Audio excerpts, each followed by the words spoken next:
My name is Caroline Lewis-Jones. I'm the Chief Executive here at the Leeds and Wakefield RSPCA Centre in East Ardsley. And the Leeds branch of the RSPCA has been around since the 1940s, so we've been around a very, very long time. We merged in the early 2000s to Leeds and Wakefield, so we cover a reasonable patch of West Yorkshire. So they bring the animals to us who were abused and neglected, victims of cruelty, and we rehabilitate them, we fix them, we make them better, both physically and emotionally, and then we find them a new home. What's the main typical reason that dogs are, you bring dogs in? Like, what's the main reason? Abuse and neglect, yes.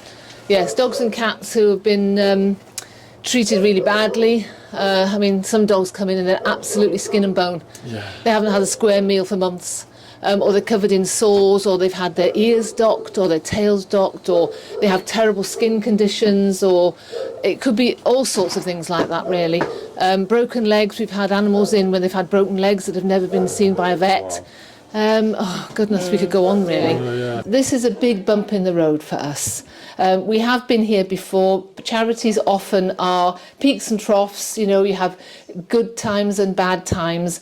This has become more troublesome for us right now because of rising costs, all the rising costs of vet bills, just bags of food, bags of litter, all those consumables have just risen. Our IT costs, you know, trying to keep everything ticking along and joined up, it's just increased, and it's increasing faster than we can make it. And now we find that actually sustaining this centre is becoming really, really difficult. This particular time has become so testing and so difficult that we've had to make the impossible decision to look at redundancies, talk to some of the staff and stop taking in dogs on a temporary basis, which is heartbreaking, really, and I would change it in a heartbeat.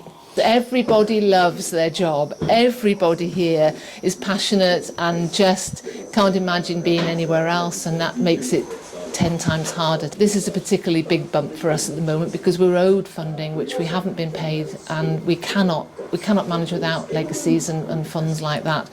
It's just a centre like this, it costs a lot of money, and I don't know if people really realise that. We are relatively small in RSPCA terms, we're quite modest, but in terms of how much money we need to spend just to keep the doors open and the staff here, and it's huge. If anybody wants to help us, yes, they can give on Just Giving. There's lots of platforms that they can help with, and they could do things. I mean, we would be happy with a little bake sale. We would be happy with somebody's loose change. It doesn't matter.